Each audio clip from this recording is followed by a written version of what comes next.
What's up everybody? My name is Elliott, but you can call me the Motory Notary. And you know, last week we had a bit of a departure from the normal programming here on the channel. We had a studio effects driven special episode that a lot of people really enjoyed and that Life of Paulos himself called criminally underrated. As much fun as that was, I also saw a lot of people in the comments saying, "Where's the Volvo?" And well, here it is. Here's the Volvo. And my goal today is to knock one turd off of the totem pole of crap that is wrong with this car. So let's get right to it. Now on the last full-fledged episode we did on the old Volvo here, you'll remember that I removed this steering wheel to get to this unit, which was apparently causing all of my problems. Now this is called the steering angle sensor or clock spring, and it basically measures the angle of the steering wheel in relation to where the front wheels are pointed. And as such, it is a key part of the traction control system and the all-wheel drive system in these cars. And as we approach the winter months, those are two things I would really like to have. After I removed it, I found out that the folks at Zimidex don't actually repair these and they didn't have any in stock. And FCP Euro wanted over $300 for a new one. But lucky for me, somebody on Instagram reached out to me and told me they'd sell me one for just $70. And that's what's in this box here. Now, of course, the risk is that I don't know that this one is any better than this unit that I pulled out, but according to the guy who sold it to me, it at least wasn't having the same errors, so at least it'll be different. Now, let me turn the car around here so I can see what I'm doing, and let's pop this new used steering angle sensor in the car, and hopefully it doesn't give me any sass. Get it? Because steering angle sensor, SAS, SAS, it's a thing. Let's move the car.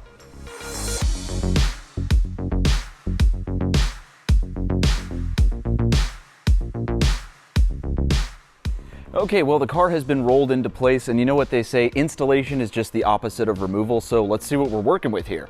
Okay, you can see I still have it disassembled. This is a pretty simple procedure. I'm pretty sure I just pop the new one in here, make sure the steering wheel's lined up, and then we'll see what the computer does. Obviously, the downside here is I don't know if this new unit is gonna work any better than the old unit, and there's the other possible downside of needing to calibrate this unit after I install it. But I'll hold out on whether it needs to be programmed or not, depending on what the computer says after I plug it in and turn it on. So let's just do it.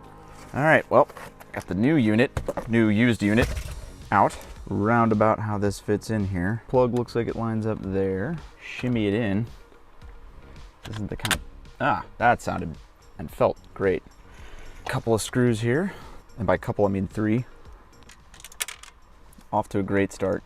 Oh no, this isn't magnetized. Okay, so this is in there now. Take this nut off, put the steering wheel on. And here's the part that I've been nervous about. We did mark where the steering wheel lines up, but you never really know until you know. That looks, I know it looks off, but we had to lock the wheel like that, so pretty sure I see my marks. Now we put the big bolt on, and you put some amount of tightness to it. I'm sure there's an exact spec, but that's not what we're gonna do today. We're just gonna put it, reasonably tight. Okay, that's an amount of tight that I'm not worried about it coming off. I think we're ready for the dangerous Claymore airbag. All right, now it's time for the dangerous part of this whole reassembly process, the old airbag. And I actually feel bad about gesturing wildly with this, so let's just connect it and go. What is this connector? Oh, that goes into this, hang on. Super. See, learning things all the way. All right, purple to purple and green to green, no pressure. Actually, lots of pressure. Now the battery is disconnected, but still doesn't feel good. Okay, this is connected. Now all I have to do is line this back up. Okay, I think it's in. Let me button up this trim down here and throw some power to it and hope it doesn't blow up in my face.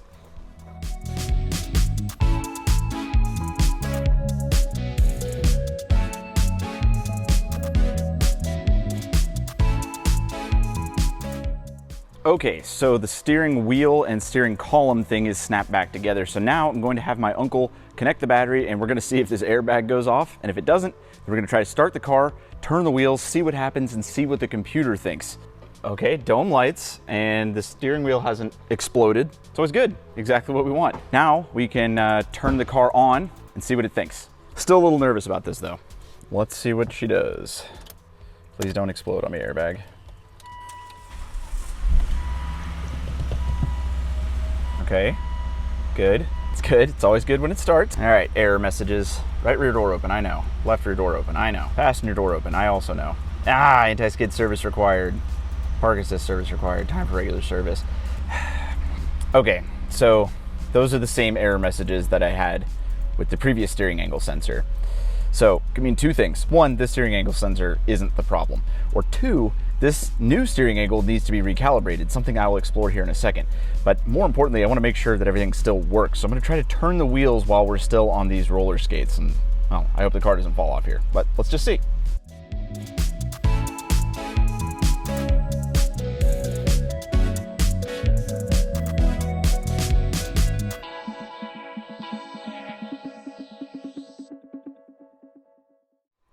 And just when I thought I was all done and ready to calibrate this thing, I was wrong. Something was pointed out to me that might not have happened when I put this all back in. Let me show you what I mean.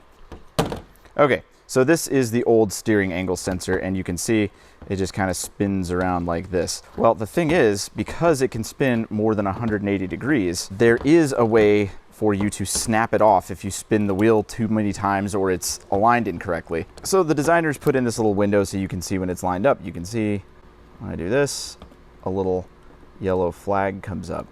Now, because this thing can be turned more than 180 degrees, it's important to line it up right there, because if you don't, the first time I get in here and turn the steering wheel 3 times, it could just snap that whole thing and tear the ribbon cable up and ruin everything. So I have to take the whole thing apart again, make sure that little window was lined up, and then put it back together and then find a way to calibrate it. This is just how car projects go sometimes. So 1 second while I disassemble this thing right back to where we started.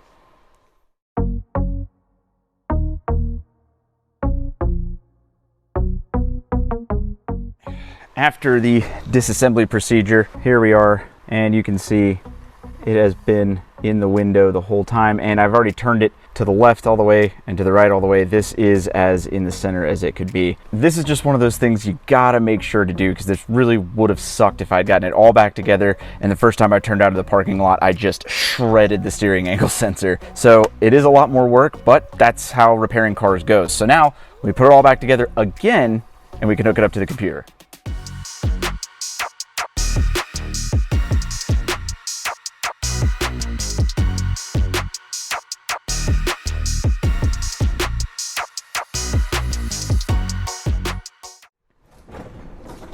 Beep, beep, it's computer time.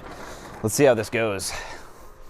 All right, we got the computer hooked up to the car and now everything's pulled up. So we just presumably go to the steering angle sensor area in Vita here and see what it says. All right, there's my Volvo. Here is steering angle sensor. What do we want? Component location, sure. Steering wheel module, this is looking good. This is what we've just done.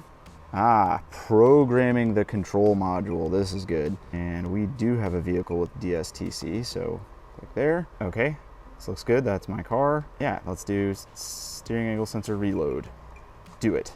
I guess I only see it purchase and order from an independent workshop. Okay, well, I guess if that's the way it's gonna be, I will purchase it. So let's see what happens when I hit purchase. Just an order reference number. Okay, that's not gonna help. Order from an independent shop. Specify partner ID. Okay. Well, it looks like I can't just buy it right here in the module, which is frustrating. But let me make a couple of phone calls here, see if anybody can give me a code or whatever, and I'll be right back. Okay, so I just spoke to my friend Andrew, V70R USA on Instagram. I've mentioned him before. He's the guru on these cars, and he actually works at an independent Volvo shop. He basically told me that because I have like a cracked version of Vita, that even if he were to give me a code, there's nothing I can do with it, and that I pretty much have to go to a dealership. So that means I need to call the dealership and see how much this is going to be. Yes, hello, I just need the steering angle sensor recalibrated on my Volvo V70R. Yes, I have brought the car into you before. You can't do it for 2 weeks? It's like a 5-minute job. It's going to be $175. Oh my gosh, all right, well, I'll think about it. Thanks, guys. Okay, so as you saw from my dramatization there, the dealership said that it was going to be $175 and that they can't even do it for another 2 weeks. Let me look at what the computer thinks before I just reset everything and see what happens. Steering angle sensor, signal outside its permitted range, signal internal fault, but Here's the problem. That BCM thing is red, and you can see everything is kind of connected to that. So I think what's going to end up happening is I'm going to have to get a new BCM. That's like the last module that I haven't replaced on this car, and hopefully that will cascade and fix everything else on the totem pole of crap that's still going on with it. Regardless, what I'm going to do now is clear the codes, hope that they stay away, and take this thing out for a drive. One, because that might work, and two, because I haven't driven this car in like 2 months. It's driving me crazy. I gotta get it back on the road. So let's clear these codes and get this thing on the streets.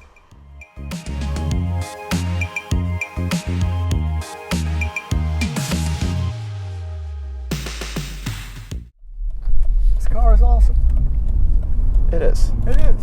It's the first time I've driven this car in like over a month, probably, at least. Yeah. Probably 2 months. It's been on those skids forever. But feels just as good as it ever did. Another fun thing, I actually don't know if the heat works in this car.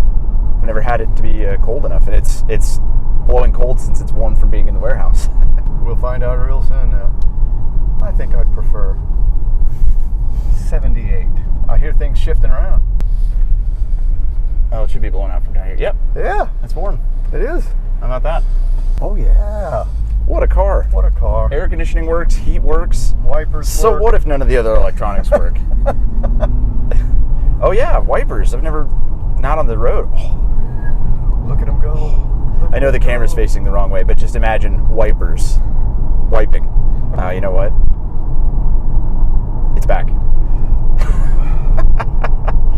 That soon. Yeah. I figured I was gonna have to take some turns. Well, there you have it.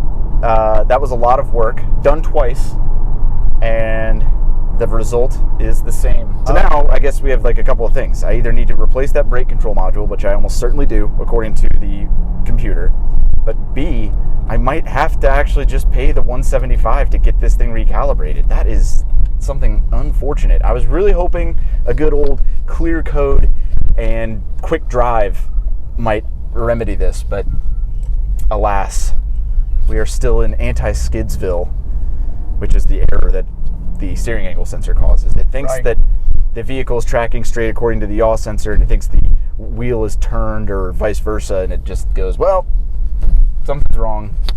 No traction control for you. Regardless, I'm still going to drive this car home because it's just been so long since I've driven it, and it still drives fine. Minimal smoke. I didn't see any. A little tiny bit of smoke. Okay. It's okay. You know, this car is nothing but consistent. You can just keep replacing stuff, and no matter what, it's going to smoke, and it's still going to have a bunch of errors. I'm just convinced that that's how these cars operate. You're going to get it all tuned up. The errors, they're going to go away eventually. They are. I'm running out of modules to replace. Once I replace the brake control module, that's going to be practically every module in the car. Or I wonder if you could send yours in and have it tested. Oh, that's true. We could put this thing right back on the skates. It loves them. But you know what is nice is this airbag hasn't exploded in my face. That is a good thing. Considering how much I've been handling it. All right, well, there you have it. As is typical with this Volvo, we did a whole bunch of work and the result is the same. The error lights are still there. So what do you think I should do about it at this point? Should I pay the dealership the $175 and see if that fixes it? Or should I just bite the bullet and go ahead and replace the brake control module, the last turd on the totem pole in this car, and see if that fixes it and go from there? Let me know in the comments what you would do. All I know is I'm gonna just drive this car because for once it's not on the skates. But that's gonna do it for today's video, at least until I figure out what I need to order and what else this car needs. Be sure to follow me on Instagram. I try to post a lot of behind the scenes content, previews of upcoming episodes, and just general stuff I can't post on YouTube there. Follow me on Facebook, join my Facebook group. It's a great place to share memes, and I'm almost always in there interacting in the comments.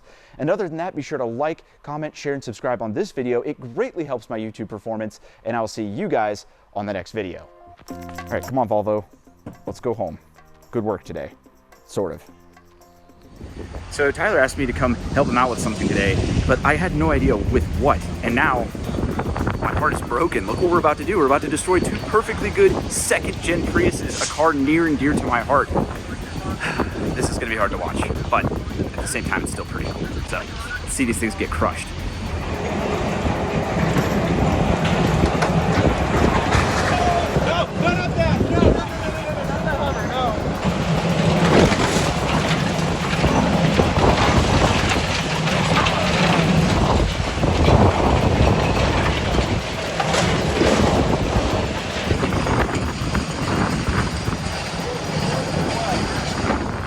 Do we want to switch angles for this part, or just to keep it spicy?